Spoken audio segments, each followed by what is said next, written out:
go, 'cause your love is what I want, babe. Hi beautiful people, I hope you're all doing fine. My name is Wanjiru Ngagi. Welcome back to my YouTube channel. Thank you so much for the new subscribers. Thank you for the comments, and please continue watching my videos, subscribe and give me that support. So today I'm going to share with you some information that is helpful for you that's going to win a green card and come over to America, or any immigrant anywhere in the world. So today I'm sharing with you some information that's really helpful of how to survive on a minimum wage, because as I told you on my previous videos, when you get here you have to start somewhere. This is because when you're leaving home, in our heads you're like, just see money, you don't see anything else. You see, like, I'll go there, I'll have my own house, I'll have my own stuff. But the thing is, the truth of the matter is, things take time. It doesn't happen like instantly. You have to work hard, it's a process, and yeah, you have to start somewhere. So today I'm sharing with you tips that can help you survive on your minimum wage. Yeah, and the number one thing that you need to do is to understand your situation and accept it. You have to, like, know that I'll have to start somewhere, and most of the times you'll have to start small.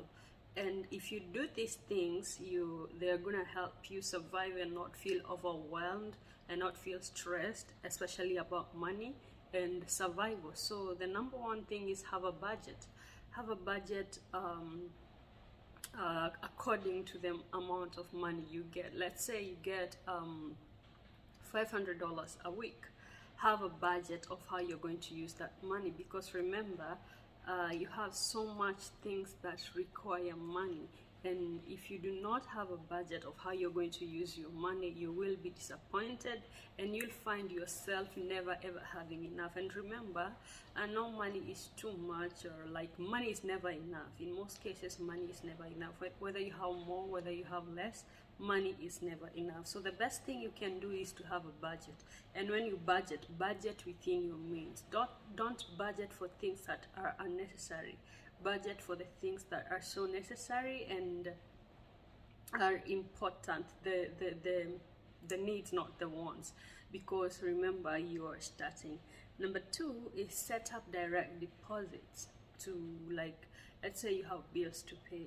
Do not wait for the money to come to you then you pay. Just set it up directly. Let's say if you have to pay rent, do not say I'll get the money first then pay the rent. Just do it directly, because that helps you not having that money on your hands. Because remember, when you have money, you'll tend to think, oh, I have too much money, or something else might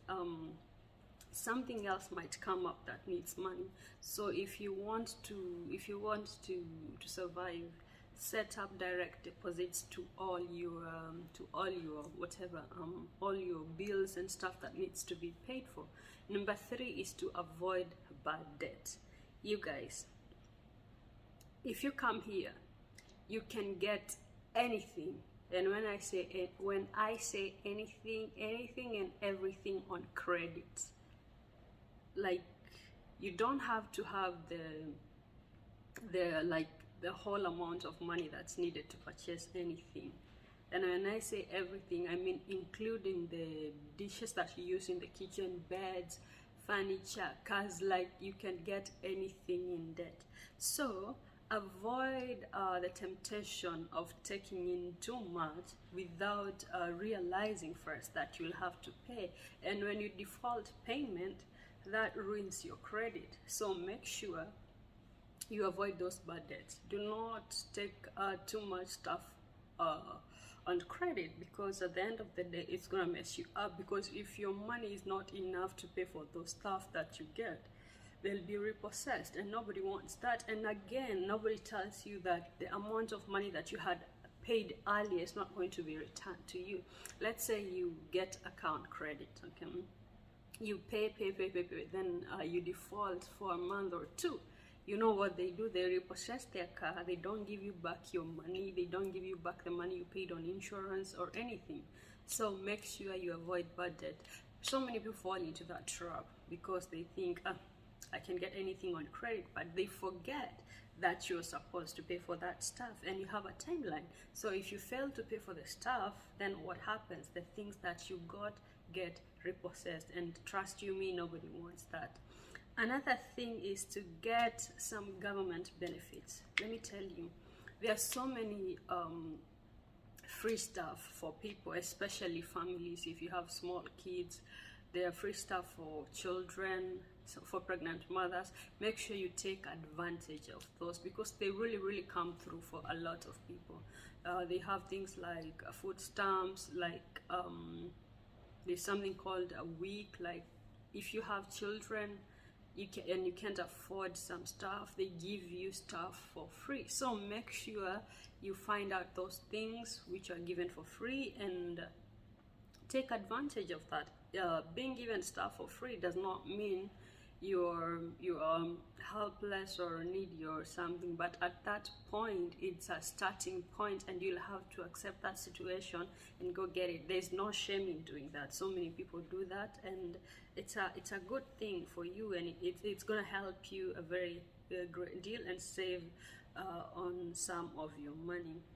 Another point is take classes or any other learning, what can I call it, like learn stuff that come for free, because there are things that are freely give, like classes or lessons, either online or physically. Just make sure you take advantage of things like those and monetize on them, because when I look at the things I missed when I was back in my country, it just amazes me how I don't want to say how blind we are, but how we do not see what we have until we lose it. Because to be honest, we have so much that we can do. We have so many opportunities, but we do not see them. It's like we are blinded.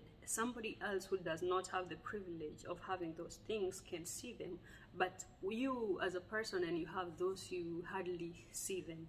So take advantage, keep your eyes open, have an open mind, and take advantage of those things that are freely, like you can learn freely and you can experience. So yeah, that's gonna help you a lot. And about the issue of housing, when you get here, like when you're new here, you do not really have to rent your own apartment or get your own house. You can share. People do that a lot. Like you can look for places where they are sharing houses. Like people get a big house and they help each other to pay rent. That happens a lot, like getting roommates or stuff like that, so they can share bills and like share a cost of living, and that's very reasonable and it's so doable. The reason why people might find this kind of weird or unusual, it's because people have this mentality that America is all that and a bag of chips. Like everything you see you're gonna get. It doesn't work like that. You have to really work hard for it. You have to start somewhere, and that's something that will save so many people if they put that in the back of your minds. Like it's not going to be a smooth ride. You're going to experience tough times. Things are difficult, things are expensive, and it does not come as easy. You have to work really hard. Yeah, so I think that's it for today's video. If you have any question, please send a comment down below, and I really appreciate. Please subscribe to my channel. Bye.